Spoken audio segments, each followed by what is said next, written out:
कैसी है तबीयत अभी आपकी? तबीयत बुरा है, ये गला शायद सूजन का शिकायत आ रहा है, इसको अभी हॉस्पिटल में जाके दिखाना होगा। गला सूजन हो रहा है और बेरमो जब भी जाते हैं 12-2 बजे रात तक लोग गांव में प्रतीक्षा करते हैं, तो बेरमो बदलाव के लिए तैयार है और डुमरी तो खैर बदलाव कर चुकी है, मान चुकी है, 90,000 वोट आपको सौंप चुकी है लोकसभा में। जयराम जी को बहुत बड़ा झटका रिजवान के जाने का। नहीं, झटका नहीं लगा है, कोई झटका नहीं है। हम लोग उनके बिना भी बहुत मजबूत हैं। कह रहे हैं कि भाई बहुत संघर्ष किए लोकसभा के चुनाव में, हम उनके बदले जेल गए और हमें मनचाहा सीट देने की बात। अगर उनको मनचाहा सीट नहीं था तो नहीं लड़ना चाहिए था, या फिर किसी अन्य सीट से लड़ना चाहिए था, निर्दलीय उतर जाना चाहिए था। हमने उनको ये भी कहा कि गिरिडीह जो हमारी लोकसभा की सीट है वहाँ आप आइए, तो हमको नहीं पता था गांडे में ये मामला होगा, तो डायरेक्ट मुख्यमंत्री की अर्धांगिनी के सामने आएंगे और इस प्रकार का घटना घटेगा, ये किसी को नहीं मालूम था। अभी कुछ दिन में देख रहे हैं कई तस्वीरें हैं बेबी देवी के साथ, अनूप सिंह के साथ, यानी टुमरी और बेरमो को लेकर के अब आपके खिलाफ वो प्रचार कर। चलिए अच्छा बात है, लेकिन ये आपके सबसे ज्यादा सेंटिमेंट का हिस्सा है। यहाँ अगर वो आते हैं किसी विपरीत दल से तो कहीं ना कहीं वो अपनी छवि को भविष्य के लिए डैमेज करेंगे। और उसके बाद रिजवान जी कहते थे शेख भिखारी, कुतुबुद्दीन अंसारी,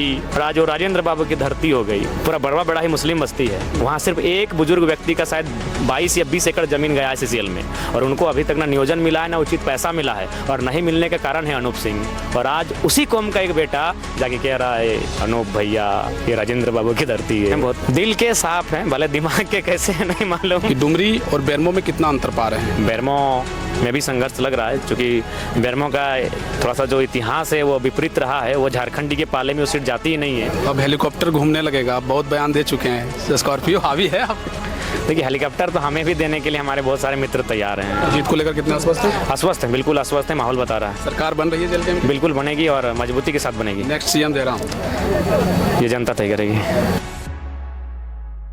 डुमरी में जबरदस्त घमासान है, चुनाव की तारीखें धीरे धीरे जैसे ही नजदीक आ रही है, तमाम राजनीतिक दल अपने अपने प्रयासों में हैं। इस वक्त हमारे साथ जयराम जी हैं। कैसी है तबीयत अभी आपकी? तबीयत बुरा है, एक गला शायद सूजन का शिकायत आ रहा है, इसको अभी हॉस्पिटल में जाके दिखाना होगा। गला सूजन हो रहा है और नुकसान ना हो जाए इसलिए इसको लेकर सीरियस होना पड़ेगा। लगातार 3 साल का तो अब छोड़ दीजिए, जब से विधानसभा का अनाउंसमेंट हुआ उसके बाद पागलों की तरह मेहनत किए हैं। हमको लगता है फिलहाल झारखंड में कोई ऐसा मेहनत नहीं कर रहा है, तो थोड़ा सा है इशू, लेकिन फिर भी झटका महसूस कर रहे हैं। खबरें इस तरीके से निकल आई कि जयराम जी को बहुत बड़ा झटका रिजवान के जाने का। नहीं, झटका नहीं लगा है, कोई झटका नहीं है। हम लोग उनके बिना भी बहुत मजबूत हैं। अगर वो रहते हैं तो नो डाउट अच्छा कार्यकर्ता, अच्छे सिपाही हैं, अच्छे नेता हैं, लेकिन कोई बात नहीं है। कह रहे हैं कि भाई बहुत संघर्ष किए लोकसभा के चुनाव में, हम उनके बदले जेल गए और हमें मनचाहा सीट देने की बात। अच्छा एक बात बताइए विकास दा, मनचाहा सीट नहीं था, आखिर गांडे आया ही किसी किसी के दिमाग में?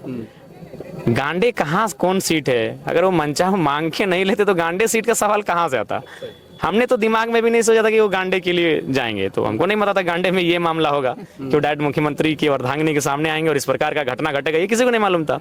हमने उनको स्पष्ट कहा था, आज भी पुनः कहेंगे, उनको बगोदर के लिए हमारे शाहिद भाई पीछे हैं, और उनको नेता बनाने में जयराम महतो के बाद अगर कोई दूसरा शख्स है तो शाहिद भाई हैं, जो काफी रुपए इन्वेस्ट किए हैं, और उन्होंने 1 साल बगोदर सीट से तैयारी किया था। हमने उनको ये भी कहा कि गिरिडीह जो हमारी लोकसभा की सीट है वहाँ आप आइए, तो ऐसा नहीं है। लेकिन गांडे सीट तो किसी के माइंड में था ही नहीं। अगर वो ऐसा बोल रहे हैं तो गलत बोल रहे हैं। तो गांडे सीट का उनके कुछ साथियों ने शायद उनको चयन करने के लिए कहा होगा कि वहाँ शायद कुछ इस प्रकार का मामला सेट हो सके, लेकिन खैर जो होता है जैसा होता है अच्छा ही होता है। अब वो जहाँ रहे खुशहाल रहे, उनके लिए हमारी दुआएं दिल से हैं। तो अभी कुछ दिन में देख रहे हैं कई तस्वीरें हैं बेबी देवी के साथ, अनूप सिंह के साथ, यानी टुमरी और बेरमो को लेकर के अब आपके खिलाफ वो प्रचार कर। चलिए अच्छा बात है, लेकिन ठीक है। आप देखिए वो जेएमएम में चले गए थे, उनको संथाल परगना, रांची इत्यादि क्षेत्रों में जेएमएम के लिए कार्य करना था, लेकिन देखिए वो अपने कुछ पल के फायदे के लिए यहाँ के लोगों के प्रति अपनी नकारात्मक छवि प्रस्तुत कर रहे हैं। जो जनता उनसे प्यार करती थी, उनके दिलों में उनके लिए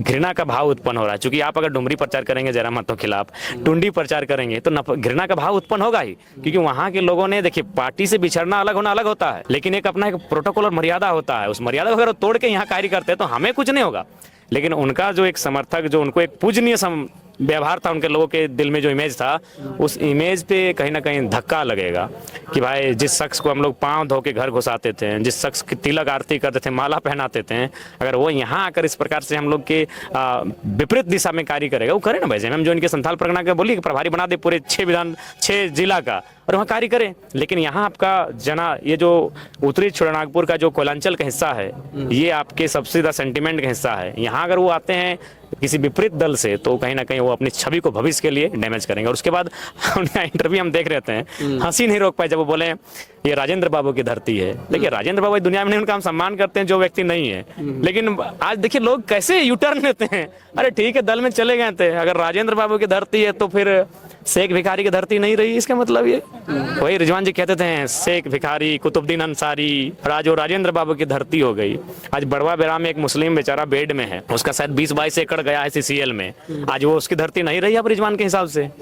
और वो उसकी जमीन के बदले इंसाफ नहीं मिलने का कारण अनूप सिंह है जी। रिजवान जी अगर सुनेंगे, वो बहुत वाच करते हैं, एक पूरा बड़वा बड़ा ही मुस्लिम बस्ती है, वहाँ सिर्फ एक बुजुर्ग व्यक्ति का शायद 22 या 20 एकड़ जमीन गया है CCL में, और उनको अभी तक ना नियोजन मिला है ना उचित पैसा मिला है, और नहीं मिलने के कारण है अनूप सिंह। और आज उसी कौम का एक बेटा जाके कह रहा है अनूप भैया ये राजेंद्र बाबू की धरती है।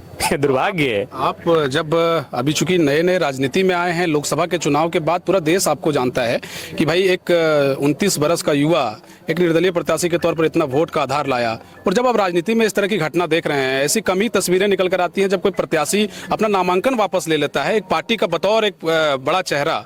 ऐसे में आप राजनीति को क्या लगता है कि किस तरह राजनीति किस दिशा में जा रही है? आज की युवा पीढ़ी जो है ठगा महसूस कर रही है। बार बार उनको कह रहा हूँ, अगर उनको मनचाहा सीट नहीं था तो नहीं लड़ना चाहिए था, या फिर किसी अन्य सीट से लड़ना चाहिए था, निर्दलीय उतर जाना चाहिए था। लेकिन नॉमिनेशन वापसी का 24 सालों में पहला इतिहास है कि कोई नॉमिनेशन के मैदान से भाग गया। चलिए रिजुदा जहाँ रहे खुश रहे, बहुत दिल के साफ हैं, भले दिमाग के कैसे है नहीं मालूम।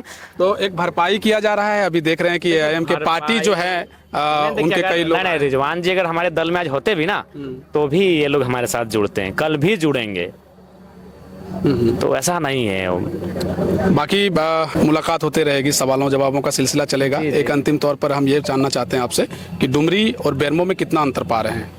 देखिए डुमरी संघर्ष ज्यादा किस सीट पे लग रहा है? संघर्ष हमें दोनों सीटों पे लग रहा है।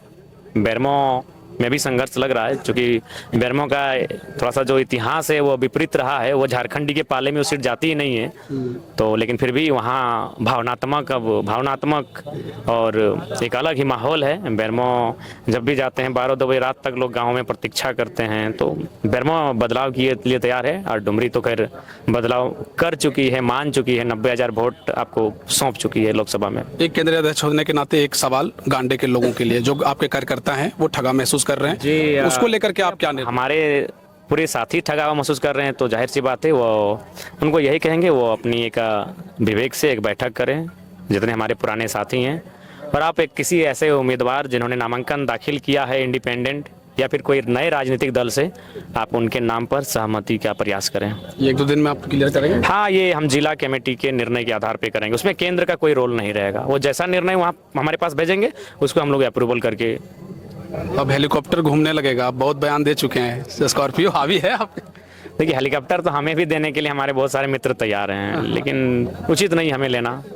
हम लोग स्कॉर्पियो से ही हेलीकॉप्टर की सभाओं का मुकाबला करेंगे। इतने प्रत्याशी को चुनावी दंगल में आपने उतारा, खूब फोन कॉल आता होगा कि भाई हमारे यहाँ आप आ जाइए। नहीं देखिए, उनको बोल दिए हैं कि देखिए समय नहीं है, इसीलिए जो हम लोग का सीमा है जो धनबाद बोकारो सामने पड़ता है, 2 घंटा में आ जा सकते हैं, तो उन सीमाओं में प्रचार होगा।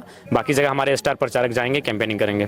जीत को लेकर कितना आश्वस्त है? आश्वस्त है, बिल्कुल आश्वस्त है, माहौल बता रहा है। सरकार बन रही है जेल कैंप की? बिल्कुल बनेगी और मजबूती के साथ बनेगी। नेक्स्ट CM जयराम, ये जनता तय करेगी। चलिए ठीक बात है। देखिए जयराम जी को आप सुन रहे थे, और यहाँ आपको बता दें कि यहाँ जो है डुमरी में के नावाडी में आज जो है AIM की पार्टी के कई कार्यकर्ताओं ने जेल कैंप का दामन थामा है, और विशेष करके रिजवान क्रांतिकारी को लेकर के कई तरह के सवाल जो है आप इन दिनों देख रहे होंगे, उसको लेकर के एक भावनात्मक रूप से जयराम महतो ने अपनी बात रखी है। देखना दिलचस्प होगा कि दूसरे चरण में जब यहाँ मतदान होंगे तो किस तरीके के नतीजे 23 नवंबर को निकल कर आएंगे। फिलहाल जयराम महतो को लेकर के जिस तरह के कयास रिजवान क्रांतिकारी को लेकर लगाए गए कि भाई बहुत बड़ा झटका हो सकता है, लेकिन जयराम जी कह रहे हैं कि भाई हमें किसी तरह का नुकसान नहीं है। अब देखना दिलचस्प होगा कि आने वाले दिनों में क्या कुछ होता है। खबरों के साथ हम आपको जोड़े रखेंगे, देखते रहिए समाधान। कब तक बहुत शुक्रिया, बहुत धन्यवाद। जय हिंद, जोहार झारखंड।